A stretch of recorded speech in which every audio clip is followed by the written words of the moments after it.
Hello guys, this is another lesson of iBuddy Math, Grade 10, and today we'll be covering types of quadrilaterals and how to classify them. So first of all, we have a trapezium, or trapezoid.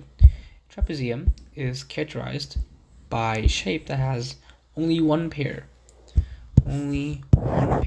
of opposite parallel sides, meaning that it's usually these two, right? They're parallel. And how do we know that it's parallel? Well, we kind of have to prove it using you guys know that two parallel lines are two lines have the same slope, right? So a line can be written in the form y equals mx plus b. And if two lines, right, have the same slope, it means that they're parallel. Okay, so basically when you're classifying a trapezoid, you always just have to just check if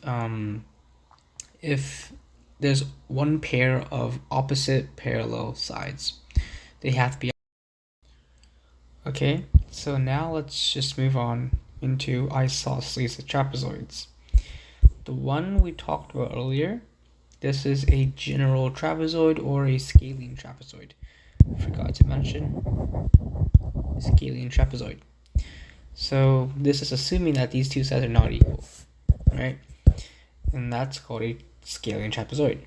However, an isosceles trapezoid is when these two sides, the sides are not parallel and not they're not parallel to each other. They will be the same. That's called an isosceles trapezoid. A trapezoid with one pair of right angles is called a right trapezoid. Right trapezoid. Okay. So these are the three types of trapezoids. So now we'll move on to parallelograms. So a parallelogram has two pairs of opposite parallel sides. So a trapezium only has one pair, right? But a parallelogram has two pairs of parallel opposite sides. So these two marked with purple with pink arrows here, pink parallel arrows here, and another pair with the blue ones. So yeah, they have two opposite parallel sides. And another very important characteristic is that the diagonals bisect each other. So bisecting means that they sort of meet each other at a 90-degree angle, and they also share the same midpoint. Okay, they share the same midpoint. And like the diagonals, if you don't know what it is, for like any quadrilateral, right? The diagonal just goes like this, okay? And the theorem is just saying that the diagonals sort of meet each other at a 90-degree angle, and that means that the midpoints are the same, okay? A square basically has all of these characteristics, okay? So the square is a type of parallelogram, and it has basically all of this, but the condition is that it has the adjacent sides are the same. All four sides are the same, right? But to prove it, you only have to really just prove that two adjacent sides are the same. For example, this is A, B, C, D. So if AB, right, equals to AD, then CB must equal CD, because or else it would not form a shape, right? So to prove that all the sides in a parallelogram is same length, you can just prove that the adjacent sides are the same. Okay, the two sides are next to each other, are the same length. And then next step to proving a square is that the two adjacent sides meet at a right angle. Okay, and you do so by finding the slope. So we'll discuss about that later. And basically, you find the slope and see if they're negative reciprocals of each other. Okay, and the adjacent length thing, you can use the length formula. You guys probably learned it from the last lesson. It's going to be y2 minus y1 squared plus x1 x2 minus x1 squared. Okay, so that's going to be the length formula. Okay. On to rectangles. Rectangles it also carries the same properties of a parallelogram, but the thing that is differentiating between a square and a rectangle is that rectangles, they have the adjacent sides are different lengths, and that they also meet at a 90-degree angle. So if you see a quadrilateral that is a parallelogram, first step would be to check if the sides or the adjacent sides are the same. If they're the same, then it has to be a square or a rhombus. But if the adjacent sides are not the same, then it could either be a parallelogram or a rectangle, right? And then after that, you move on to check the side lengths. You move on to the sides where they meet. If the two sides are sort of like or perpendicular to each other, then obviously they will meet at a 90-degree angle, and hence it will be a rectangle. If not, then it's a parallelogram. Okay, so that is a rectangle. Those are two rectangle characteristics, right? It has all the parallelogram characteristics, and it also has unequal adjacent sides. These two are unequal, and they also meet at a right angle. Okay. Rhombus, final one, rhombus.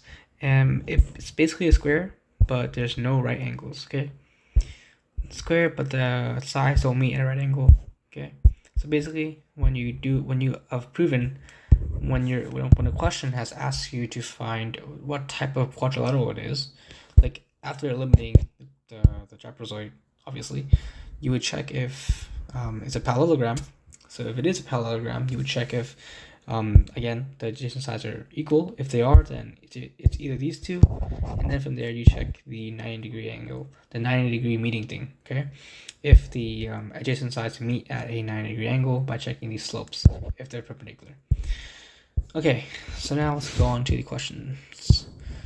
Identify the quadrilateral. Okay, you're given these set of coordinates. Just move this down real quick. Okay, you're given these set of coordinates, A, B, C, D.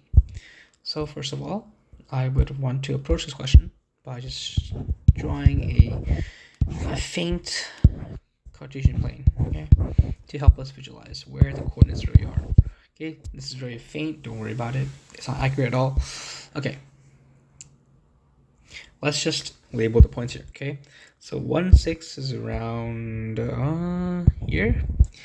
7, 9 would be around like up here, and then 13, 6 is gonna be around here. 31, it's around here. Okay, very brief sketch of our shape. Okay, looks something like this. Definitely not proportional, not true to size or true to shape at all, but it's the best we can do. Okay, once you've gotten your sketch ready, let's just start identifying the quadrilateral. Okay, let's just label the points first. So that's A. B is here, right? B. No, this is C. Sorry. Yeah, this is C. Here's gonna be D, and this is B. Okay.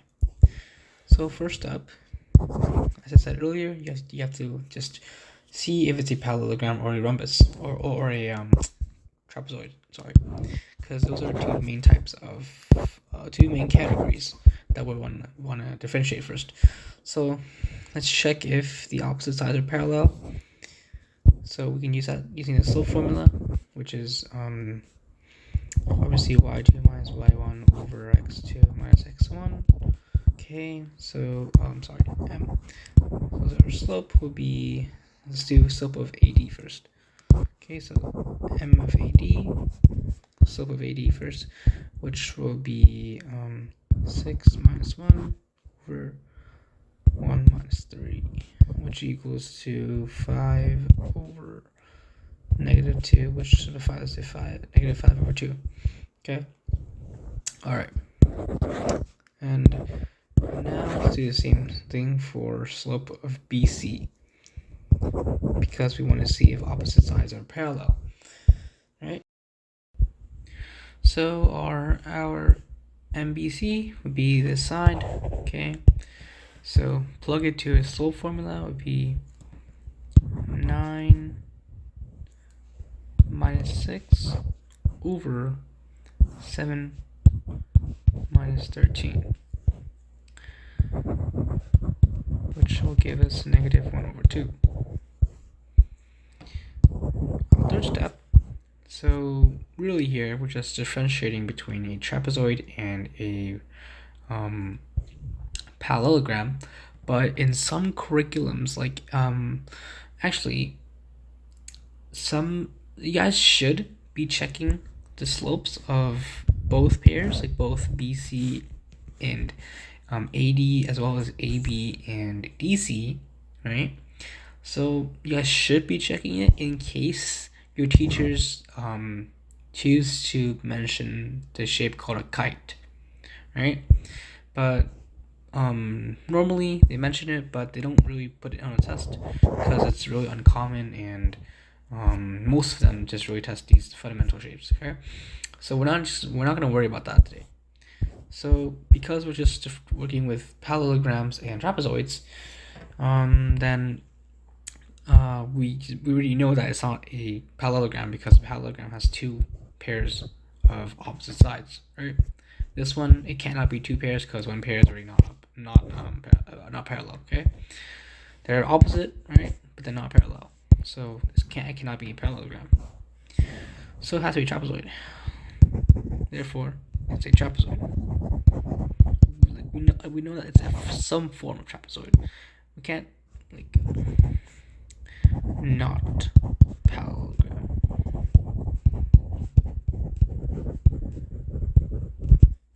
So we can just check for trapezoid now. So the other pairs left would be this pair. It would be pair A, B, and DC as our next pair of parallel opposite sides to check for. So M of AB equals to 1 minus 7 over 6 minus 9, which is negative 6 over negative 3, which is 2. Alright, let's bring this down even more. Okay, and we also want to check M of DC should be 3 minus 13 over 1 minus 6, which will give us negative 10 and negative 5, which will give us 2. Right? So since MDC equals MAB and M of BC does not equal M of AD, we can conclude that it's a trapezoid, as there is only one pair of opposite parallel sides. Okay, so that's part A done. Okay, so identify the quadrilateral. That's a trapezoid. But you also want to check if it's isosceles or right angled. Okay. So the condition for being either a right angled or a isosceles trapezoid are here. Non-parallel sides are equal, and one pair of right angle. for either of these, okay? So first of all, we know that a right angle occurs when two sides are perpendicular. And perpendicular means that slopes are negative reciprocals of each other, meaning that a slope is multiplied by, it's flipped around and multiplied by -1, basically. Okay, so do we see it here? Yes, we do. Okay, so we can say that this is a right angled trapezoid. Don't mind my spelling, because right. Let's choose two adjacent sides, any adjacent side. So AB, right? No, actually, it's only BC and AB. BC and AB, as well as BC and DC. BC, where's BC? BC and DC, okay? So here, no, actually here, and BC and AB. BC and AB, so here, right? Those are two angles. Because the slopes of -1/2 and 2, they're negative reciprocals of each other. Like 2, when you 2/1, right? When you flip it, it becomes 1/2. Multiply by -1 gives you -2. -1/2. Okay? It's like the same vice versa. You flip it, which turns into -2, and then times -1 gives you 2. So it's negative reciprocal, okay? Flip it and change sign. If it satisfies that condition, obviously it's perpendicular, hence it forms a right angle, okay? So because AB is perpendicular to BC and BC is perpendicular to DC, okay? So you can say that MAB times MBC equals -1, and MBC times MDC equals -1. Okay. Our last step is to check if it's isosceles. Okay. So you can use the length formula here. So let's use it. So we can just check the adjacent sides. We could check if, because these two sides are parallel, right? Isosceles is when the non-parallel sides are congruent. So let's check these two sides. So length of AD would be the square root of 6 minus 1 squared plus 1 minus 3 squared. Okay, which gives us 25 plus 4, which is going to be 29. And then we can also check length of BC. So that's going to be square root of 7 minus 13 squared plus 9 minus 6 squared. Okay, that outputs to 36 plus 9, which is like root of 45. So not isosceles trapezoid.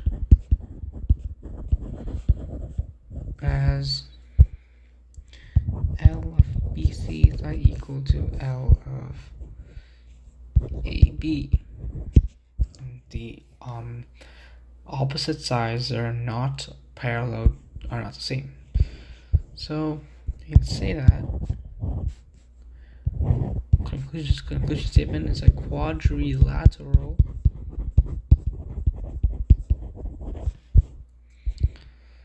ABDC ABCD is a right angled trapezoid. Okay, this formatting earns you full marks. Okay, all right, let's pull this down a bit.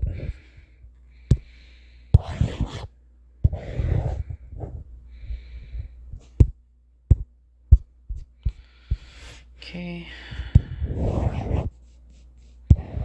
this unit takes lots of space, like this sort of unit, and these proofs take quite a bit of space. Okay, now we're given 4 points again. No, 3 points, and we have dxy. Okay, so the fourth point is not given, and we know that all these 4 points are vertices in a rectangle. Find x and y. Okay, this one is a bit shorter. So let's just draw first the Cartesian plane.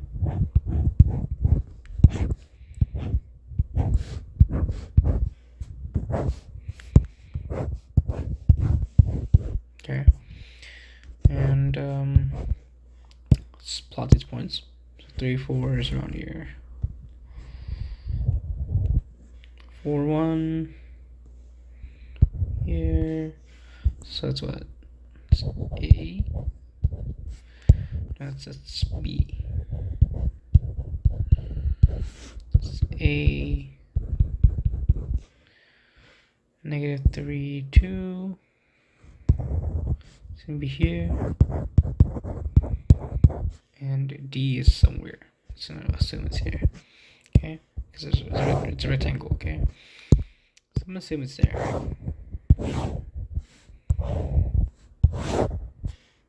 Okay. So what possible thing you can do here? You can't really do any side lengths or anything because it's not going to really help you to find xy, right? Well, you can obviously say that CD and AD are perpendicular because it's a rectangle, right? So it means that they meet at a right angle. So you can use that theorem. You can use that because their slopes are perpendicular. You can derive, you can do a bunch of algebra and derive the coordinates of xy, but we won't do that. The key here is to just, approach this in a very smart way. So scroll up, okay? Scroll up to the theorem we discussed earlier about the bisection. Diagonals bisect each other in a parallelogram. And obviously the rectangle has that property because it's also a parallelogram. So let's just draw in our diagonals.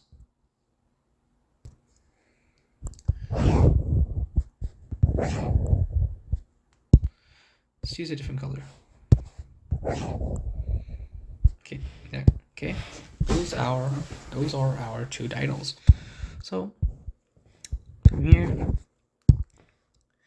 to so obviously we know that they bisect, meaning that they share the same midpoint.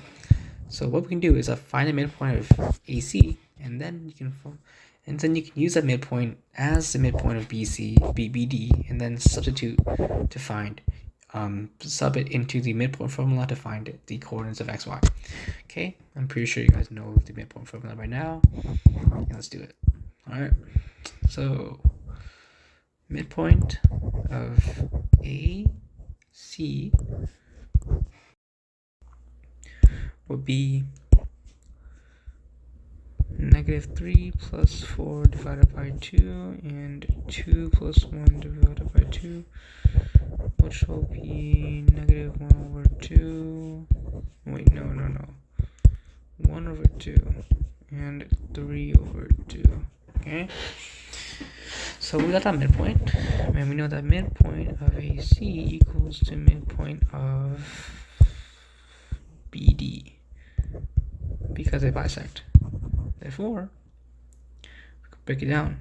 Midpoint, so the x-coordinate of the midpoint would be 3 plus x divided by 2. And we know the midpoint coordinate of x is going to be 1/2, right? 1/2 equals that whole thing there. Right? 1/2 times 2 is 1. Our x would be -2. And then the same thing for the y coordinate of the midpoint, right? Because this is x, this is y, so y coordinate midpoint would be equal to 4 plus y divided by 2.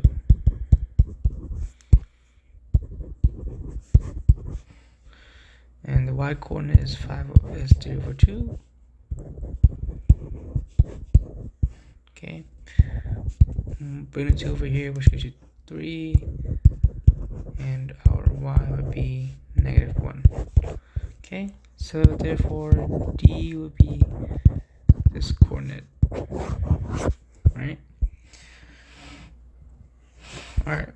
Let's go to our next question. Let's just skip this number 12. It's just the same thing as the other one. Let's do this one. Okay, so the question is asked to justify why A, B, C, D, this quadrilateral is a parallelogram and a rectangle. First, draw a Cartesian plane, then graph these points. -2, 2, about here. Okay, briefly graph it. 6, 5. Here-ish. Doesn't have to be exact. 4, 0 here. And D, -4, -3.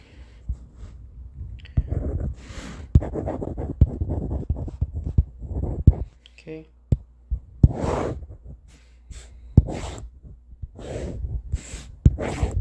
Okay.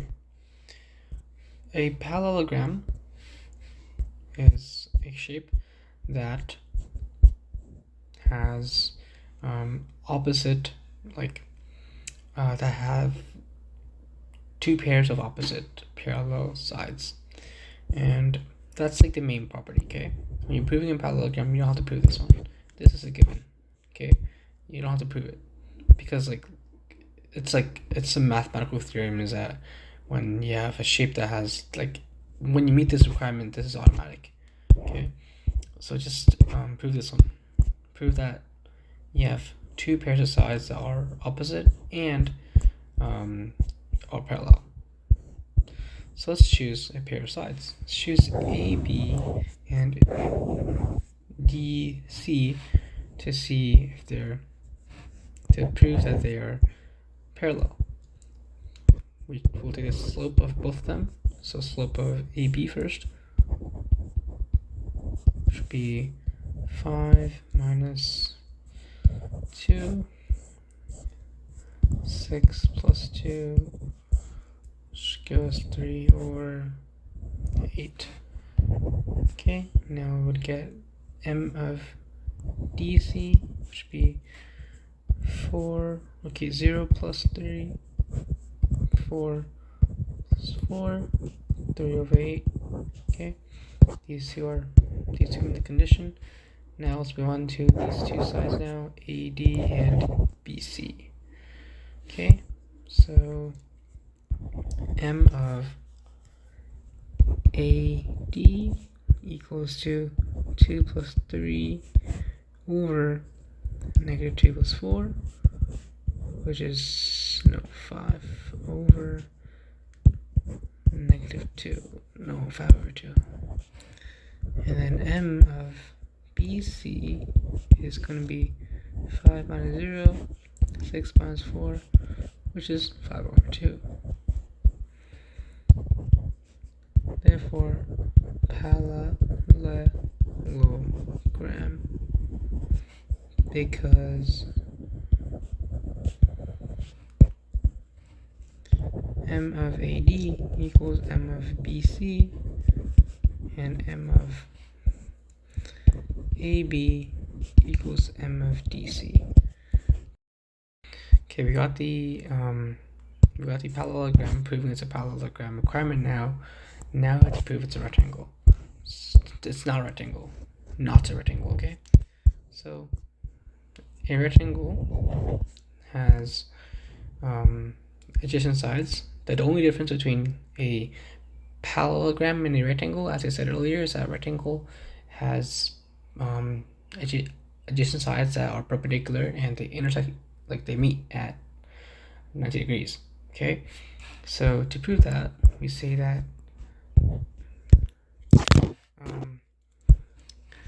prove it is not a rectangle because adjacent sides aren't perpendicular. Okay, so to prove so, we just take m of AB times m of the adjacent side AB and AD, for example. They multiply, they do not equal -1. Let's just prove that. So m of AB would be 3 over 8 multiplied by 5 over 2 does not equal -1. Not a right angle, not rectangle. Okay, that is a full mark solution for this question. Hope you guys enjoyed this lesson and see you next time.